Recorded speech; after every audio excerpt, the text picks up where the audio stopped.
Ma'am, step away from the male, now. Officer, lower your voice. That's my son. He's autistic. You're escalating him. He looks impaired. Step back or I will I am separate his you. legal guardian. Do not touch him. This is a medical situation. Hands where I can see them.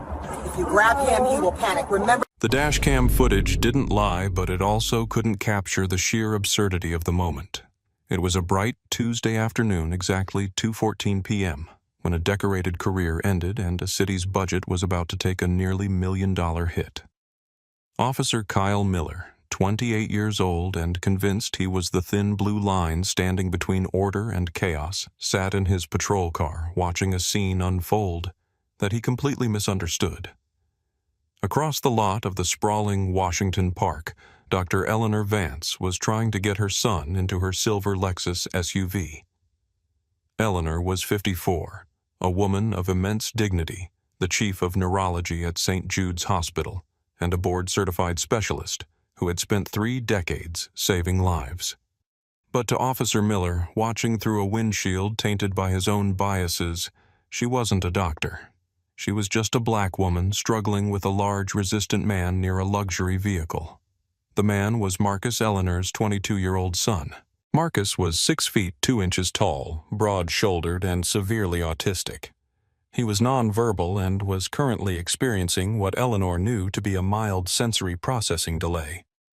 They had been walking in the park enjoying the sunshine, but a sudden loud noise from a nearby construction crew had caused Marcus to freeze.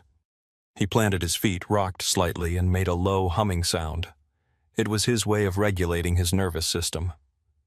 Eleanor, patient and loving, had her hand gently on his arm, whispering to him, guiding him slowly toward the safety of the car's interior. She wasn't dragging him. She was grounding him. But from 50 feet away, Officer Miller didn't see a mother comforting a son. He saw a suspicious woman trying to force a disoriented man into a car against his will. Before we get into how this officer's assumption destroyed his life and cost the taxpayers $900,000, I need you to do something. Drop a comment right now.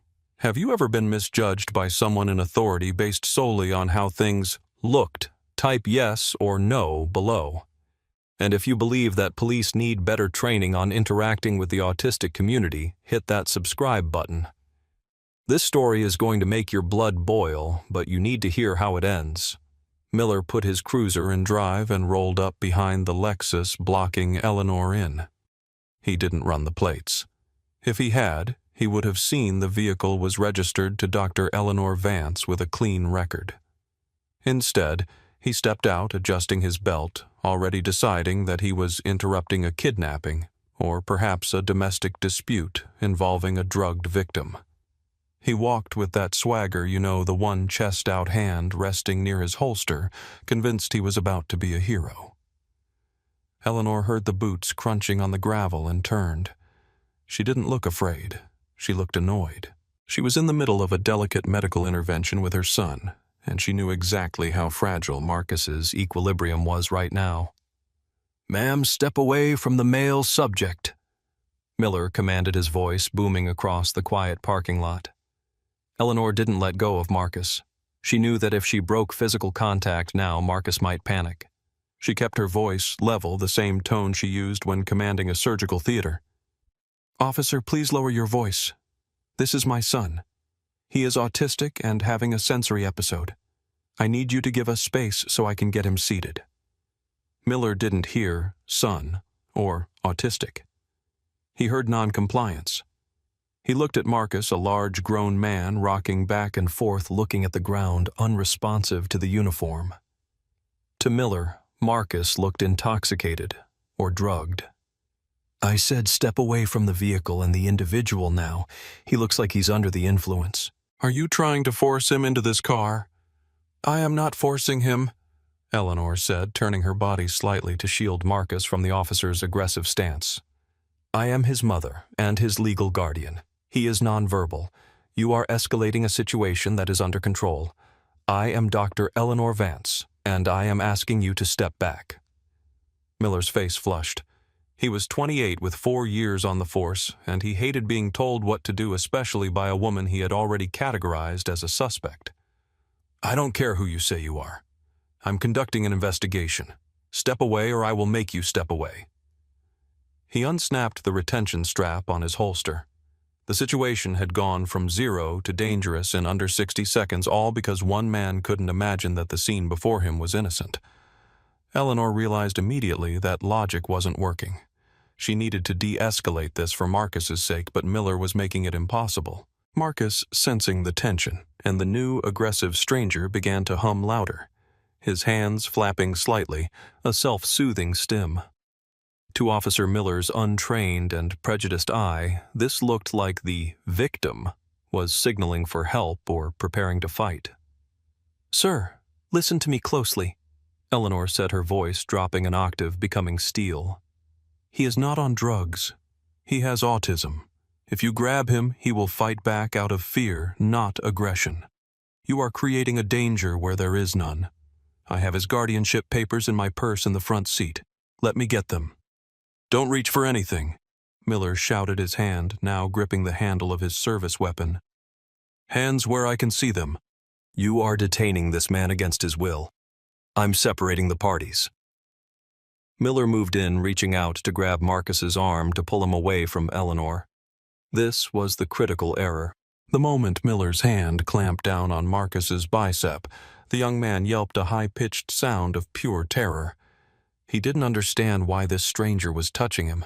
He pulled back violently, his size working against him in Miller's eyes.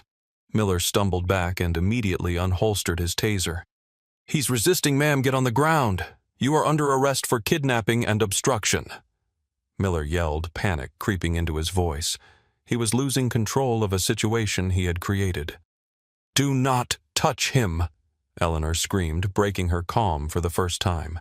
She stepped between the gun and her son, hands raised, palms open. "Do not taser him. He does not understand." Passers-by were stopping now. A woman walking her dog pulled out her phone. A contractor from the nearby site stopped his truck. The camera on the phone started recording.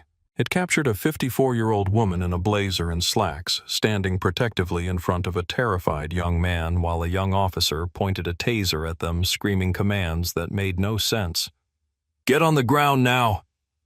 Miller was running on adrenaline and confirmation bias. He saw a non-compliant suspect shielding a violent male. He didn't see a mother protecting a child. Eleanor slowly knelt, knowing that if she didn't, this trigger-happy officer might actually fire. "It's okay, Marcus. Mom is here. Look at Mom," she said, keeping her eyes on her son even as she knelt on the asphalt. Marcus was hyperventilating, rocking violently now, totally unmoored without his mother's touch. Miller holstered the taser and rushed forward, grabbing Eleanor's wrists and wrenching them behind her back. The handcuffs clicked a sound that cut through the afternoon air like a gunshot. "You are under arrest," Miller panted, feeling like he had just neutralized a threat. He dragged Eleanor up and pushed her toward his patrol car, leaving Marcus standing alone, confused and terrified in the parking lot. "You cannot leave him there," Eleanor shouted as she was shoved against the cruiser. "He cannot be left alone. He has the cognitive processing of a young child. You are endangering a vulnerable adult." "Backup is on the way for the victim," Miller spat back. "You just worry about your felony charges." Eleanor Vance, a woman who had shaken hands with senators and directed millions of dollars in medical research, stared at Officer Miller with a look that would later be described in court documents as chillingly calm. "Officer," she said, her voice devoid of fear, replaced by a cold fury. "You have just made the last mistake of your career. I want you to remember this moment. I want you to remember that I told you he was autistic. Because when you lose your badge, this is the moment you will think about." Miller ignored her, shoving her into the back of the cramped patrol car. The door slammed shut. Through the plexiglass, Eleanor watched in horror as 2 more patrol cars shrieked into the lot. Officers jumped out and surrounded Marcus. She saw them shouting at him. She saw Marcus cover his ears and scream. She saw 3 officers tackle her son to the pavement because he wouldn't comply with commands he couldn't understand. Tears streamed down Eleanor's face, not for herself, but for the trauma they were inflicting on her boy. She closed her eyes and began to memorize every detail. The time, the badge numbers, the procedure violations. She wasn't just a mother anymore. She was a plaintiff, and she was preparing for war. The drive to the precinct was short, but the silence in the car was heavy. Miller was radioing ahead, pumping himself up, describing the suspect as combative and the victim as a large male requiring restraint. He was trying to build his narrative before they even arrived, a common tactic for officers who subconsciously know they've messed up. Eleanor sat in the back, her wrists aching, her mind racing. She was worried about Marcus. Where were they taking him? Was he sedated? Was he injured? Every minute he was separated from her was psychological torture for him. When they arrived at the precinct, Miller yanked Eleanor out of the car and marched her into the processing area. It was a busy Tuesday. Phones were ringing, officers were typing reports, and the smell of stale coffee hung in the air. Miller paraded her in like a trophy a kidnapper caught in the act. "What do we have here, Miller?" asked the desk sergeant, a man named O'Malley, who had been on the force for 25 years. He looked at Eleanor.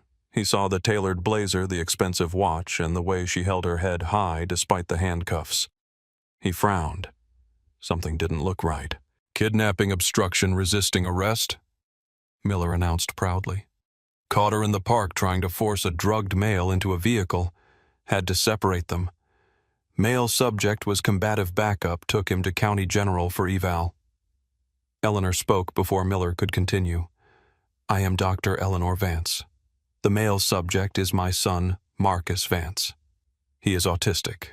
I have full legal guardianship. My identification and the guardianship court order are in my purse, which Officer Miller seized but refused to check." The room went quiet. Sergeant O'Malley looked at Miller, then back at Eleanor. He stopped typing. "You're Dr. Vance, the neurologist." "Yes," Eleanor said. "I treated the mayor's daughter for epilepsy 2 years ago. Now, Sergeant, I need you to locate my son immediately. He is at County General, likely in restraints, and he is terrified. If he is sedated without my consent, that is medical battery." Miller rolled his eyes. "She's lying, Sarge. She was aggressive. The guy didn't even know who she was. He wouldn't speak to her." "He's non-verbal, you idiot," Eleanor snapped, her patience evaporating. Sergeant O'Malley stood up slowly. He took the purse from Miller's hand. He didn't ask. He just took it. He opened it and pulled out a leather wallet. He flipped it open. The driver's license read, "Eleanor Vance, M.D." Behind it was a hospital ID badge designating her as Chief of Neurology. And folded neatly in a side pocket was a laminated copy of a legal document titled Order of Guardianship for Incapacitated Adult. O'Malley looked up at Miller. His face was pale. "Miller, did you run her plates?" "No, I saw the crime in progress. I reacted." Miller stammered, sensing the shift in the room's atmosphere. "You saw a black woman with a nice car and a disabled son, and you saw a crime," Eleanor corrected him. "You violated the ADA, you falsified probable cause, and you arrested a custodial parent for kidnapping her own child. I want your lieutenant. Now." O'Malley didn't hesitate. He picked up the phone. "Get the lieutenant down here. Miller just arrested Dr. Vance." Minutes later, Lieutenant Henderson stormed into the booking area. Henderson was a no-nonsense commander who was trying to clean up the department's reputation. When he saw Dr. Vance in handcuffs, he looked like he might have a stroke. "Uncuff her," Henderson barked at Miller. "But Lieutenant, she was resisting. The victim is her son," Henderson yelled, his voice echoing off the cinder block walls. "Uncuff her right now." Miller fumbled with the keys, his hands shaking. As the metal cuffs clicked open, Eleanor rubbed her wrists. She didn't say thank you. She looked at Henderson. "Where is my son?" "We have officers at the hospital, ma'am. They say he's distressed but safe. We can have an escort take you there immediately." "I don't want an escort," Eleanor said, her voice icy. "I want to ride to my car if it hasn't been towed, and I want the body camera footage from this officer preserved.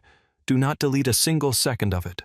"We wouldn't dream of it," Henderson said, trying to salvage the situation.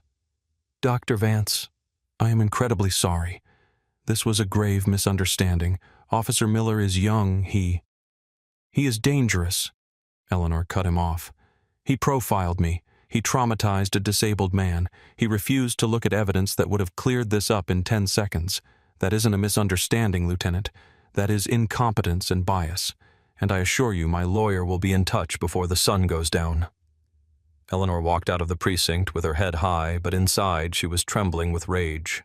She took a cab straight to the hospital. When she found Marcus, he was strapped to a gurney, sedated with bruises on his arms where the officers had tackled him. Seeing her son like that broke her heart, but it also steeled her resolve. She wasn't just going to sue for money. She was going to ensure Officer Miller never carried a badge again. The lawsuit was filed 3 days later. It wasn't just a local complaint, it was a federal civil rights suit. Vance v. City of Seattle and Officer Kyle Miller. The complaint alleged violations of the Fourth Amendment false arrest excessive force and egregious violations of the Americans with Disabilities Act. The media got hold of the story fast.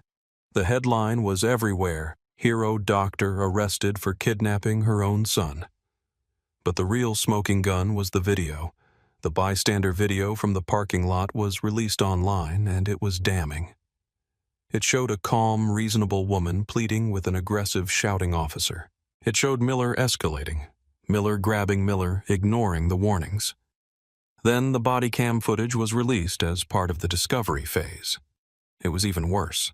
The audio picked up Eleanor clearly saying, "He is autistic." It picked up Miller muttering, "Looks like he's on PCP," to himself before he even approached them. It showed him sneering when she mentioned she was a doctor. The public outcry was deafening. Protests were organized outside the precinct. Disability rights advocates used the footage as a prime example of how law enforcement fails the neurodivergent community.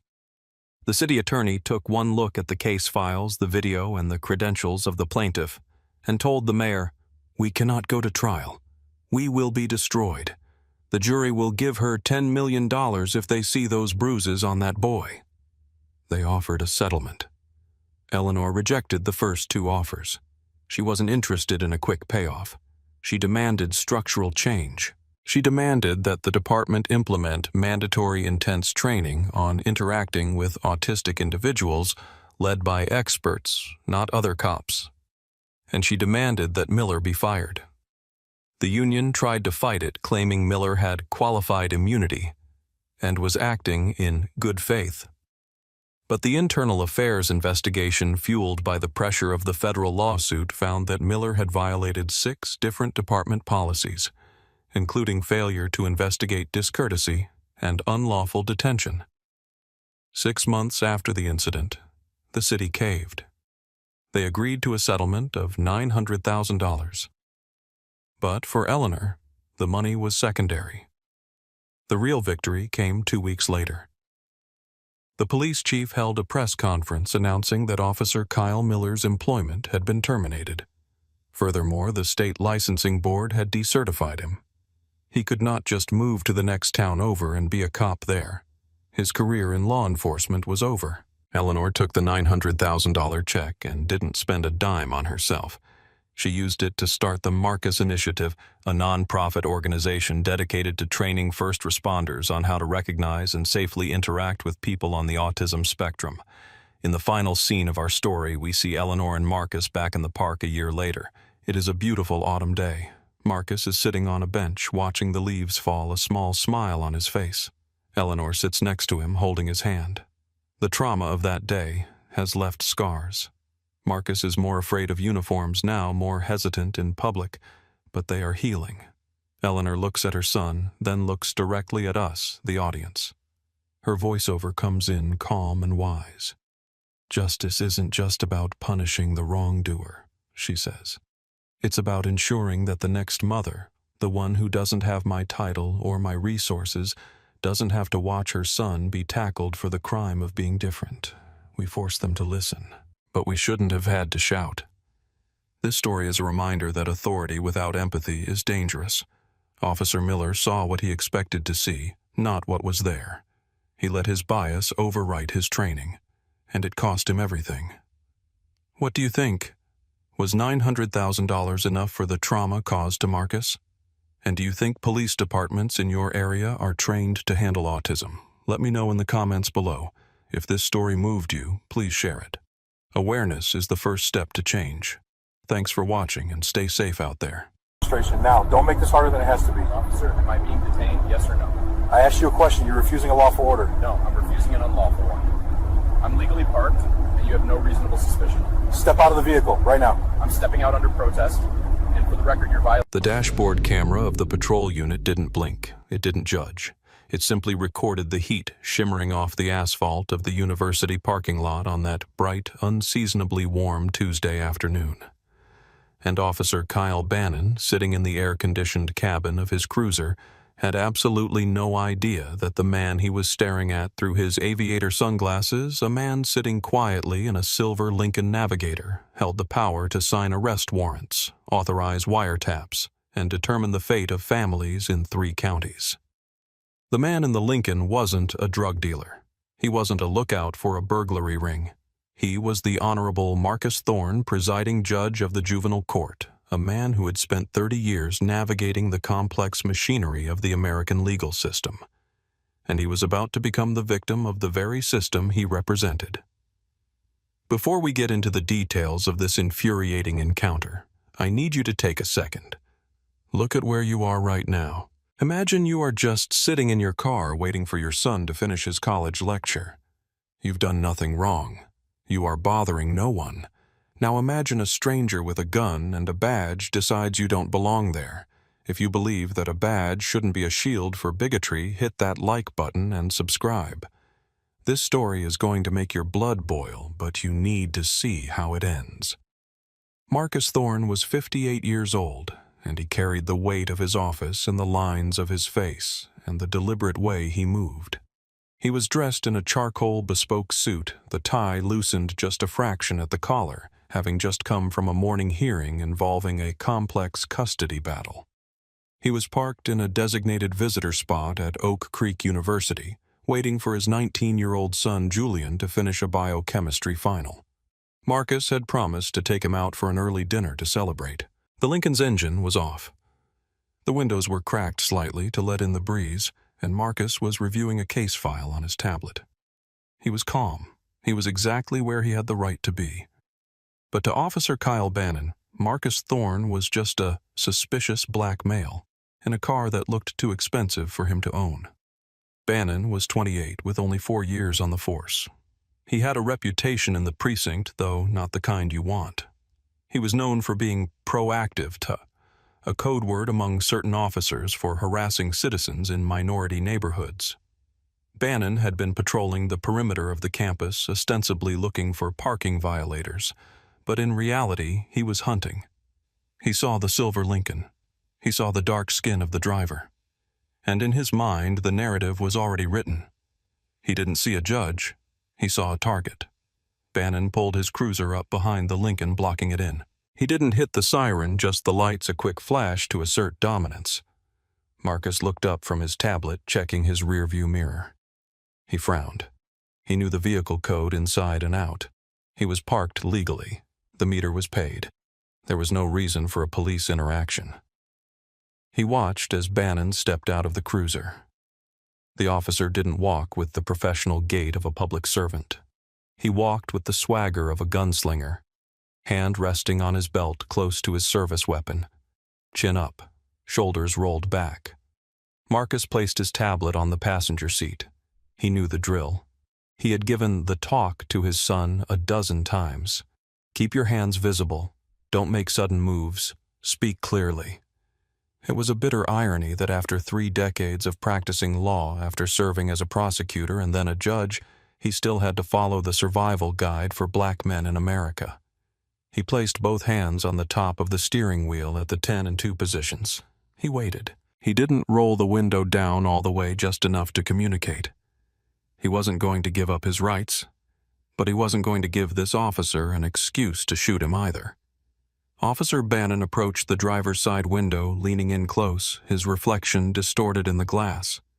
He didn't offer a greeting. He didn't introduce himself.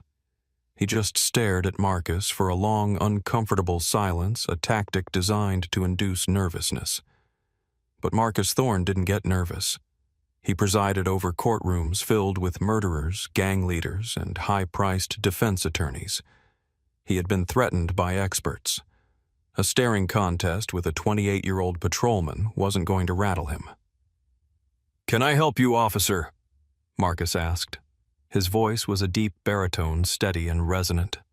It was the voice that commanded silence in a courtroom without needing a gavel. Bannon seemed annoyed that Marcus had spoken first. "What are you doing here?" Bannon demanded, his tone accusatory. "I am waiting for my son," Marcus replied calmly. "He is a student here. Is there a problem?" "We've had reports of loitering in this lot, drug activity, car break-ins," Bannon said, reciting a script he had probably used 100 times. "You've been sitting here for a while."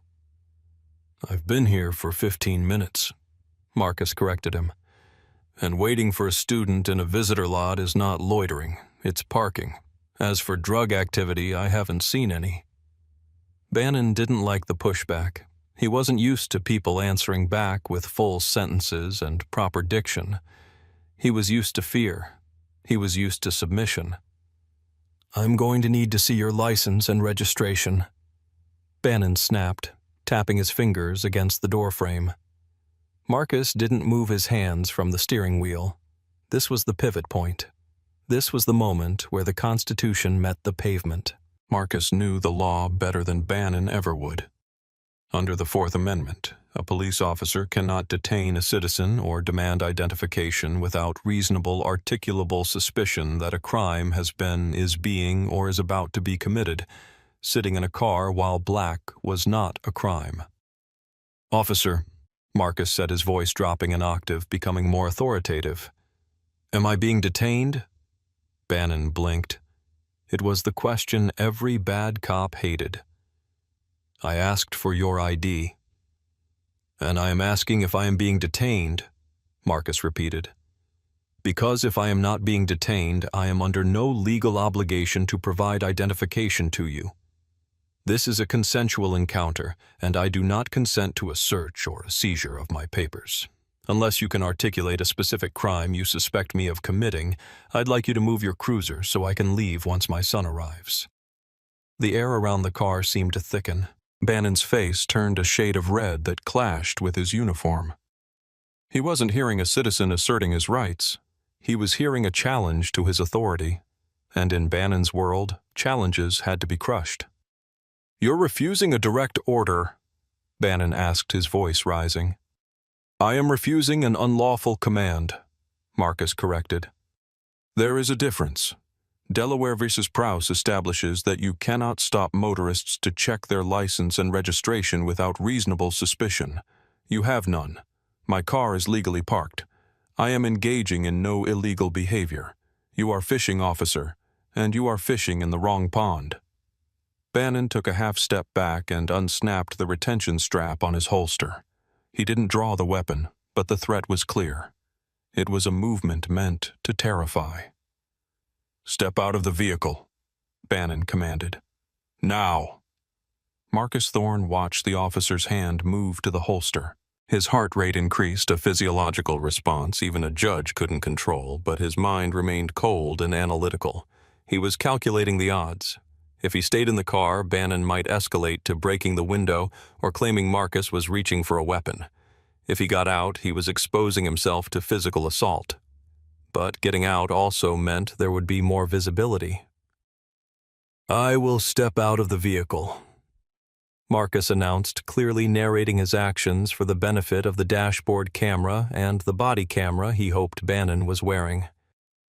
"I am doing so under duress and out of fear for my safety, not because I consent to this detention. I am unbuckling my seat belt with my left hand. I am reaching for the door handle with my left hand. My right hand remains visible." Marcus moved with agonizing slowness. He opened the door and stepped out, rising to his full height of 6'2". He towered over Officer Bannon by 3 inches. The suit, the posture, the sheer presence of the man should have been a clue, but Bannon was too far gone in his own ego. He saw a big black man and felt threatened. "Turn around and face the car," Bannon barked. "Officer, what is the reasonable suspicion?" Marcus asked again, standing his ground but keeping his hands open and visible at chest level. Pennsylvania v. Mims allows you to order a driver out of a car during a lawful traffic stop. This is not a traffic stop. The vehicle was parked. You initiated this encounter. You need to articulate the crime. You're acting nervous. You're being belligerent. That's obstruction, Bannon improvised. He stepped into Marcus's personal space, trying to provoke a reaction. "And I smell marijuana." Marcus almost laughed. It was the oldest lie in the book. The odor of marijuana was the magic phrase bad cops used to bypass the Fourth Amendment. "I have never smoked a day in my life, officer, and this vehicle is brand new." "If you claim to smell marijuana, you are fabricating evidence, and I assure you that fabrication will be tested in court." "Put your hands on the car!" Bannon screamed, losing control. He grabbed Marcus's arm. Marcus didn't pull away. That would be resisting. He went rigid. "Do not touch me, officer. You have no cause to lay hands on me." By now the commotion had drawn attention. Students walking to and from the science center had stopped. Smartphones were coming out. A group of 3 young women standing about 30 feet away were recording. A young man in a varsity jacket was live streaming. The audience Marcus needed had arrived. He looked directly at the girl with the phone. "My name is Judge Marcus Thorne," he said loudly, projecting his voice so the phone's microphone would pick it up. "I am a Superior Court judge. This officer is detaining me without cause." Bannon froze for a split second. The word judge hung in the air. But then cognitive dissonance kicked in. In Bannon's mind, judges didn't look like Marcus Thorne. Judges were old white men in portraits. This guy was lying. He had to be lying, and lying to a police officer was just another reason to take him down. "Judge, yeah, right?" Bannon scoffed. "And I'm the police commissioner. Spread your legs." The scene in the parking lot had transformed from a quiet afternoon wait into a public spectacle. The sun was beating down, casting long, sharp shadows on the pavement. Marcus stood facing his own vehicle, his hands placed flat on the hot metal of the roof, complying with the physical demands while verbally dismantling the officer's legal standing. He could feel the eyes of the students on him, the lenses of their cameras acting as the only impartial witnesses to this travesty. Bannon kicked Marcus's feet apart roughly. It was an unnecessary aggressive move designed to humiliate. He began a pat-down, his hands moving roughly over the fine Italian wool of Marcus's suit trousers. "This is an illegal search," Marcus stated, his voice calm but hard as steel. "Terry v. Ohio requires reasonable suspicion that the suspect is armed and dangerous to justify a frisk. You have no reason to believe I am armed. I am loading groceries, no. I am waiting for my son. I am wearing a tailored suit. Where exactly do you think I am concealing a weapon?" "Shut up," Bannon grunted. He reached into Marcus's inside jacket pocket. "I am not consenting to you entering my pockets," Marcus said. "That goes beyond a Terry frisk." Bannon pulled out Marcus's leather wallet. He flipped it open. Inside, clearly visible, was the gold badge of the state judiciary, and next to it, the official ID card identifying Marcus Thorne as a presiding judge of the juvenile court. This should have been the end of it. This was the moment where any rational officer would have looked at the credentials, looked at the man, realized the catastrophic error, and immediately de-escalated. Bannon looked at the badge. He looked at the ID. But his brain refused to accept the data. He had already decided Marcus was a criminal. Therefore, the ID had to be fake. "Nice prop," Bannon sneered. Where'd you get this downtown impersonating a judicial officer as a felony? Marcus turned his head slightly. Officer, look at the holographic seal. Look at the microprinting. That is official state identification. If you arrest me, you are not just violating my civil rights. You are interfering with a judicial officer. I suggest you call your supervisor immediately. Ask for Lieutenant Miller at the 4th Precinct. He knows me. I don't need to call anyone to know a fake ID when I see one. Bannon said, his ego now fully driving the bus off the cliff. You think you can just flash a badge and I'll back down? You're under arrest. For what charge? Marcus demanded, turning his head fully now to look Bannon in the eye. Impersonating a judge, obstruction of justice, disorderly conduct, and whatever drugs I find in this car once I tow it. Bannon grabbed Marcus's wrist and twisted it behind his back, forcing the handcuffs on. The metal clicked shut, a sound that Marcus had heard thousands of times in his courtroom, usually signaling justice. Today, it signaled tyranny. You are making a mistake that will cost you your career, Marcus said quietly. I am not resisting, but I am telling you, officer, you are destroying your life right now. Tell it to the judge, Bannon quipped, oblivious to the irony that would soon drown him. The handcuffs were tight, pinching the skin of Marcus's wrists. Bannon shoved him toward the patrol car. The students were shouting now. That's Judge Thorne, one of the students yelled. He spoke at our pre-law seminar last month. You're arresting a judge, you idiot. Bannon ignored the crowd. He shoved Marcus into the back of the cruiser. The hard plastic seat was unforgiving.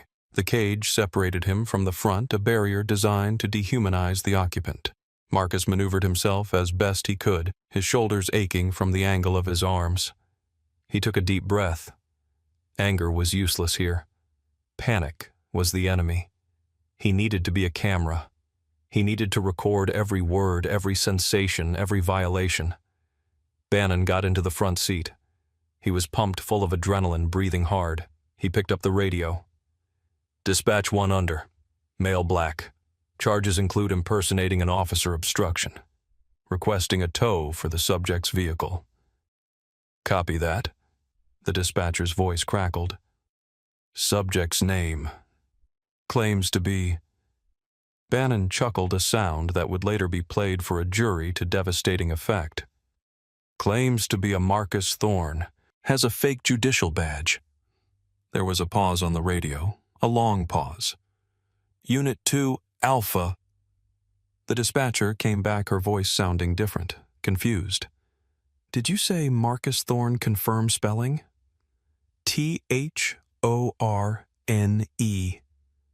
Bannon spelled it out. Like a thorn in my side.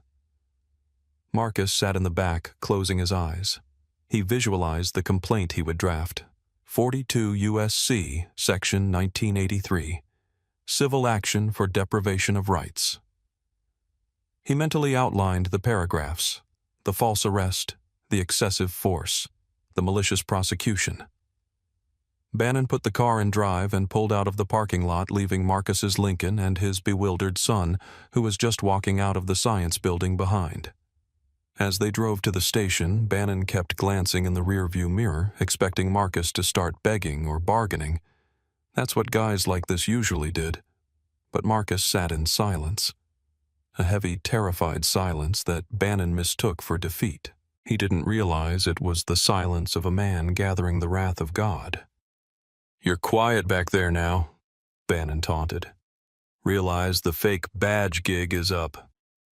I have nothing to say to you, Marcus replied. My testimony will be given on the record. Bannon laughed again. He turned up the radio. He felt good.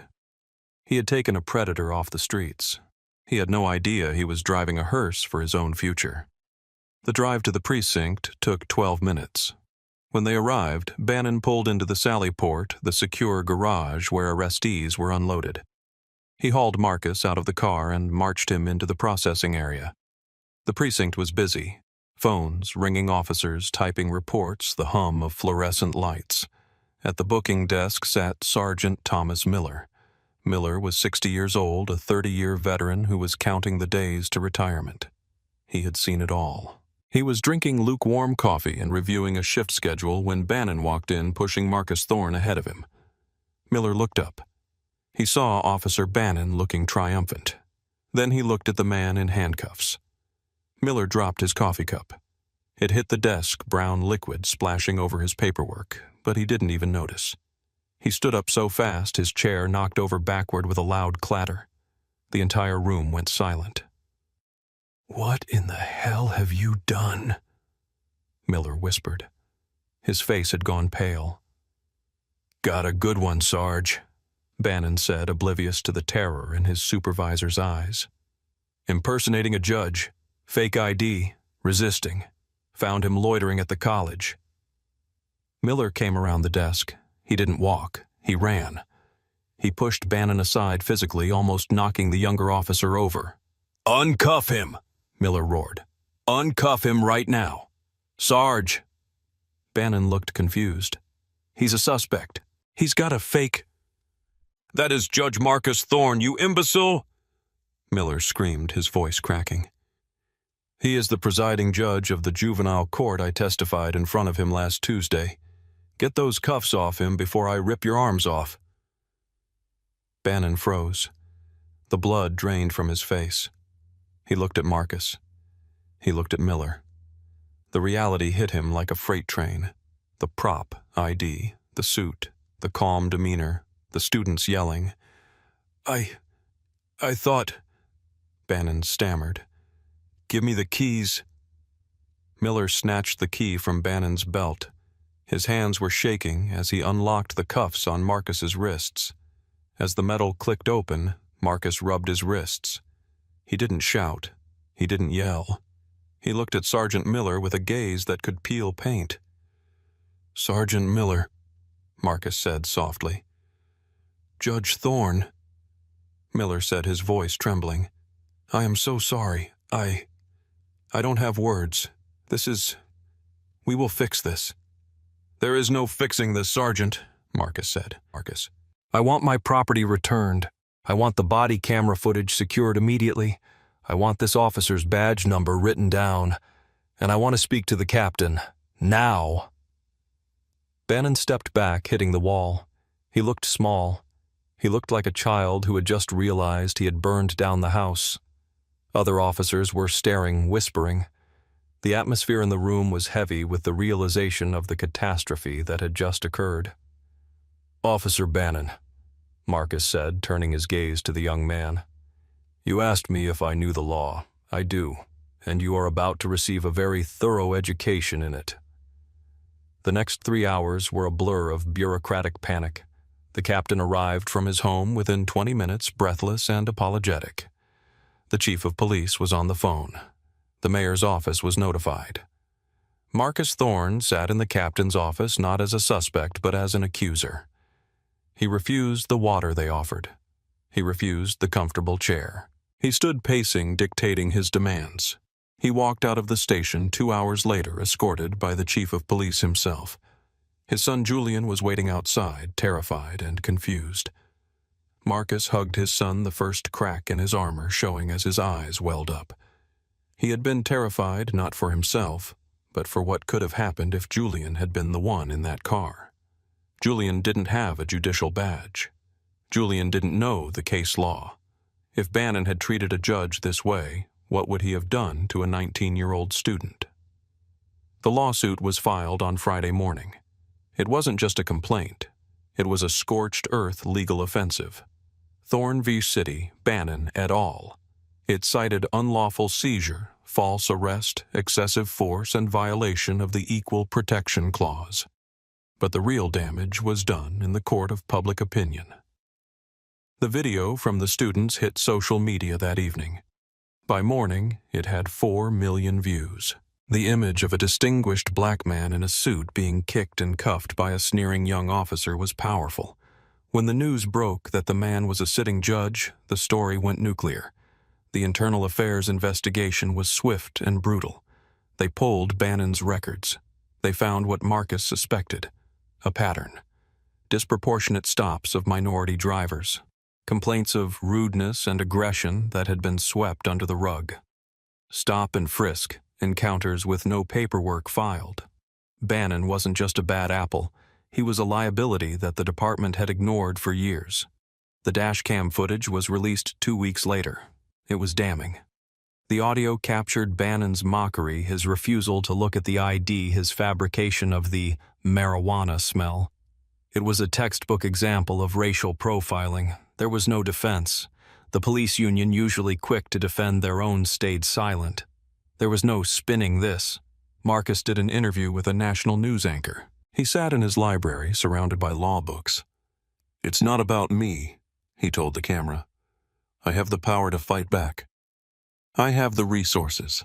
I am fighting for the father who is a plumber, the son who is a student, the people who don't have a title to protect them. If this can happen to a judge in broad daylight, what is happening in the dark to everyone else?" 6 months later, the settlement was announced. The city agreed to pay $2.5 million to settle the civil rights lawsuit. It was one of the largest payouts in the city's history for a single arrest. But Marcus Thorne didn't keep a dime. He established the Julian Thorne Legal Defense Fund, a nonprofit dedicated to providing top-tier legal representation for young minority men wrongfully accused of crimes. Kyle Bannon was fired. The termination letter was scathing. He was stripped of his certification, ensuring he could never work as a police officer in the state again. He faced criminal charges for official misconduct and filing a false report. He pleaded guilty to avoid jail time, receiving probation and community service. His career was over before he turned 30. Marcus returned to the bench, but he was different. The lawyers noticed it. The defendants noticed it. He was slower to rule, more careful. He scrutinized police testimony with a laser focus. When an officer took the stand and claimed reasonable suspicion, based on vague factors, Judge Thorne was the one asking the hard questions. He knew now, in a way he hadn't before, how easily the truth could be twisted by those in power. The story ends here, but the lesson continues. We like to think that justice is blind, that the law applies equally to everyone. But we saw in that parking lot that for some officers, the skin is the only evidence they need. Marcus Thorne survived because of who he was. But the question that should keep you up at night is what happens to the men who are just men. We need to demand better. We need to film, we need to witness, and we need to hold authority accountable. Because the next time there might not be a judicial badge in the wallet, there might just be a tragedy. What would you have done if you were in Judge Thorne's shoes? Would you have kept your cool, or would you have reacted differently? Let me know in the comments below. And if you believe that nobody is above the law and nobody should be beneath its protection, share this story. Let's make sure everyone knows that badge or not respect is a right, not a privilege. Thanks for reading, and stay safe out there.